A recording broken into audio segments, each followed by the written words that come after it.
মা, আমি তো এই সংসারে নতুন কোনো নিয়ম চালাবার কথা বলিনি, আর কেনই বা বলবো?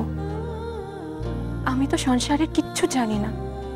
যেটুকু জানি বা শিখেছি সবই তো আপনাকে দেখে। আজ আমি যা বলছি আপনার থেকেই শেখা। মা, আপনিই তো বলেন পরিষ্কার পরিচ্ছন্ন সুস্থ সংসারে মা লক্ষ্মী বাস করেন। আমি তো নতুন কিছু বলছি না, সবাই তো জানে সব সময় পরিষ্কার পরিচ্ছন্ন হয়ে থাকতে হয়। বদ্দি, তুমি কেন শুধু শুধু নিজের কথাটা ঘুরিয়ে ফিরিয়ে মায়ের নামে চালাচ্ছ? হ্যাঁ, আর তাছাড়া চিরকাল জেনে এসেছি মা লক্ষ্মীর সম্পর্ক সোনা দানা টাকা পয়সার সাথে। আজ প্রথমবার শুনলাম মা লক্ষ্মীর সম্পর্ক জঞ্জালের সাথে। এটা তো খুব সহজ ব্যাপার কাকলি, এটা তো না জানার কিছু নেই। নিজেদের ঘর বাড়ি, রাস্তাঘাট, নিজেদের গলি পাড়া পরিষ্কার রাখলে ওখানে মশা মাছি হবে না। আর যদি মশা মাছি না হয় তাহলে তাদের থেকে অসুখও ছড়াবে না। এই তো আমাদের পাশের গলিতে দুটো বাড়িতে দুজনে ডেঙ্গু হয়েছে। আর আমাদের পাড়ায়ও তো শুনলাম লাইরির বাড়ির ছোট মেয়েটা, ওরও ডেঙ্গু হয়েছে। আর এইগুলো তো সব ওই নোংরা থেকে হয়, তাই না? এই যে আমাদের বাড়ির পাশে আমরা এই পুরনো প্লাস্টিকের গামলা ফেলে রেখেছি, তাতে বর্ষার জল জমছে, মশা হচ্ছে। ঠাকুর না করুক, আমাদের বাড়ির তো কারোর ওরকম হতে পারে, তাই না? আমরা যদি চেষ্টা করে আগের থেকে একটু সাবধান হতে পারি তাহলে ক্ষতি কি? পরিবারের সবাই সুস্থ সুন্দরভাবে বাঁচলে তবেই সংসারে সুখ শান্তি থাকে। আর সুস্থ সুখী পরিবারেই তো মা লক্ষ্মী আসেন। বাবা বদ্দি, তুমি কোথাকার কথা কোথায় পাঠিয়ে দিলে? হাতিবাগানের কথা হালি শহরে নিয়ে চলে গেছো। মা ঠিকই বলেন, তুমি সত্যি অফিসার নি। কেমন সাজিয়ে গুছিয়ে কথা বলো তুমি, সবাইকে কেমন চুপ করিয়ে দিলে দেখো। জানো, ওই ভোট দেওয়ার সময় ওই বক্তৃতা দেয় না, এবারে দেখবে তোমায় নিয়ে যাবে বক্তৃতা করতে। বড় বৌদি, এটা তোমার ইউনিভার্সিটি ক্লাসরুম নয়। তুমি এমন ভাবে লেকচার দিচ্ছ যেন মনে হচ্ছে এ বাড়িতে তুমি ছাড়া আর কেউ লেখাপড়াই জানে না। শোনো, আমিও কিন্তু ফার্স্ট ক্লাস পাওয়া শিক্ষিত মেয়ে, আমিও অনেক বুঝি, হ্যাঁ, এটা ভুলে যেও না। তোমার এই কর্পোরেশনের বিজ্ঞাপন মার্কা কথাগুলো না না বললেও চলবে। আরে বাবা, আসল কথাটা বলেই দাও না যে তুমি এ বাড়ির গিন্নি হতে চাইছো। মায়ের তো কোনো কথা শুনবেই না, উল্টে তুমি মাকে বোঝাবার জন্য বড় বড় লেকচার দেবে। এবারে সমস্ত নিয়ম পাল্টে নিজের মতো করে নেবে। সোমা, বাড়ি পরিষ্কার রাখার মানে কি বাড়ির নিয়ম বদলানো? আমি তো শুধু পরিচ্ছন্ন রাখার কথা বলছি। তাতে তো কারোর ক্ষতি হবে না, বরং ভালো হবে।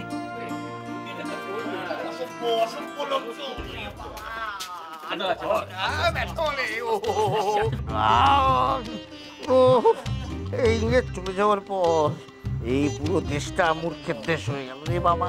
তাড়াতাড়ি নামার, ওরে বাবা, মরে যাবো। ঠিক করে নামাবে। ওরে বাবা, মরে গেল, কি যন্ত্রণা। কি হয়েছে কি? রাস্তা দিয়ে আসছিল, কোন একটা পানি হতচ্ছাড়া সে কলার কোনে রাস্তায় ফেলে গেছে, তার উপর পা পড়তে পিছলে কি উড়িয়ে। বাপরে বাপ!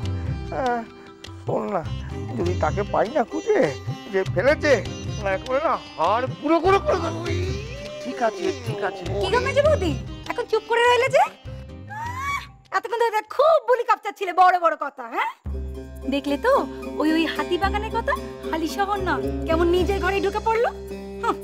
রাস্তার যেখানে সেখানে না জঞ্জাল ফেললে শুধু রোগ নাড়া নয়, এমন দুর্ঘটনাও ঘটে। এবার বুঝলে তো? এই কথাটা এবারের লোকজনদের কে বোঝাবে?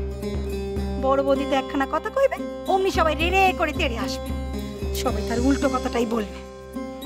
আচ্ছা তুমি বলো, ওই যে রাস্তার মধ্যে যে এমন করে কলার খোসাটা ফেলেছে, তার বুদ্ধিখানা যদি তোমার মতো না হয় বড় বৌদির মতো হতো, তাহলে কি বড় বাবুর এমন দুর্ঘটনাটা হতো আজ?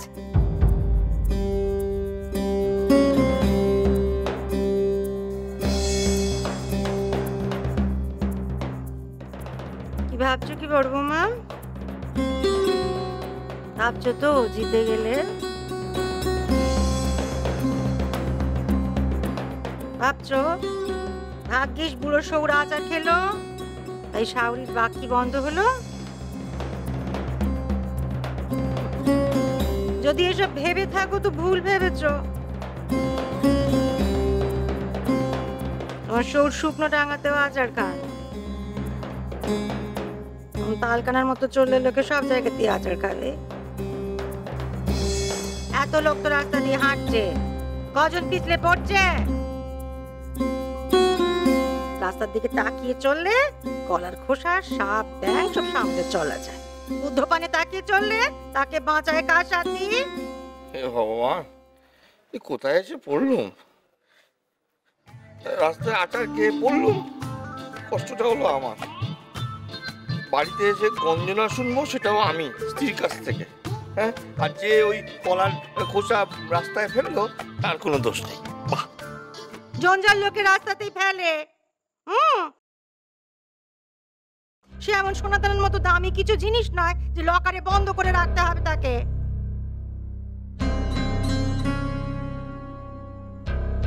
তুমি কি বলছিলে বড় বৌমা? পরিষ্কার পরিচ্ছন্ন থাকলে মশা মাছি কম হয়, রোগ বালাইও কম হয়, তাই তো শুনলুম। কিন্তু বড় বৌমা, এই জ্ঞানের বাকি তোমার মুখোশ হাউড়িয়ে একা শুনলে কি হবে? এ তো সবাইকে শোনাতে হবে, বোঝাতে হবে। শুধু বাড়ি পরিষ্কার পরিচ্ছন্ন রাখলে না মা, মশা মাছির বংশ লোপ পাবে না। যাও, রাস্তায় যাও, বেরো, সবাইকে শোনাও, বোঝাও। তুমি এক কাজ করো মা, তুমি সবার বাড়ি বাড়ি গিয়ে জঞ্জালের বালতি বসিয়ে দিয়ে এসোকে যাও। একদিন তো বের হয়ে এসো এখানে। কদিন দেখেছো যে রাস্তাতে ঝাড় পড়েছে? কর্পোরেশনের লোকের হুঁশ আছে? কদিন দেখেছো?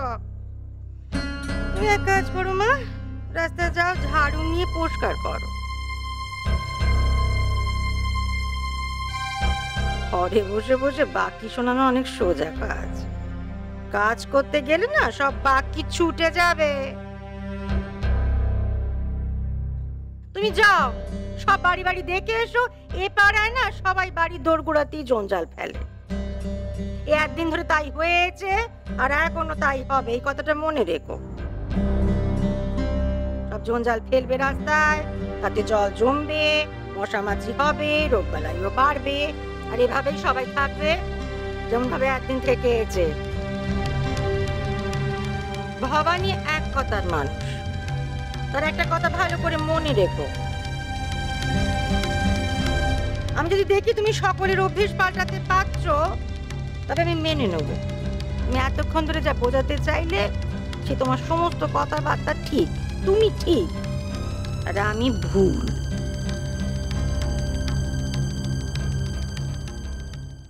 দাঁড়িয়ে দাঁড়িয়ে এতক্ষণ ধরে অনেক তামাশা সকলের দেখা হয়েছে। যাও, সব নিজের নিজের কাজে যাও। আসতে বাবা। ওই বাবা।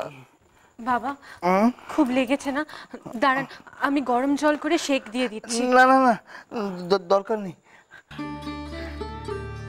আমার সত্যি সেরকম সাংঘাতিক কিছু হয়নি, বুঝলে। তোমার ওই শাশুড়ি মা ঠিকই বলেছেন, আমার মতো তালকানা মানুষের না এরকমই হওয়া উচিত। জানো বড় বৌমা, আজকে আমি আচার খেয়ে না খুব খুশি হয়েছি। এই কিছুক্ষণের জন্য হলো তোমার ওই শাশুড়ি মার মুখটা বন্ধ হয়ে গিয়েছিল। জীবনেই প্রথমবার ওই মানুষটাকে চুপ করে থাকতে দেখলাম।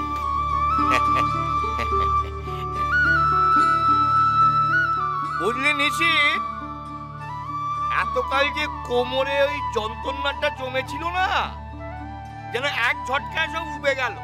হ্যাঁ, একটুও যন্ত্রণা টের পাচ্ছি না।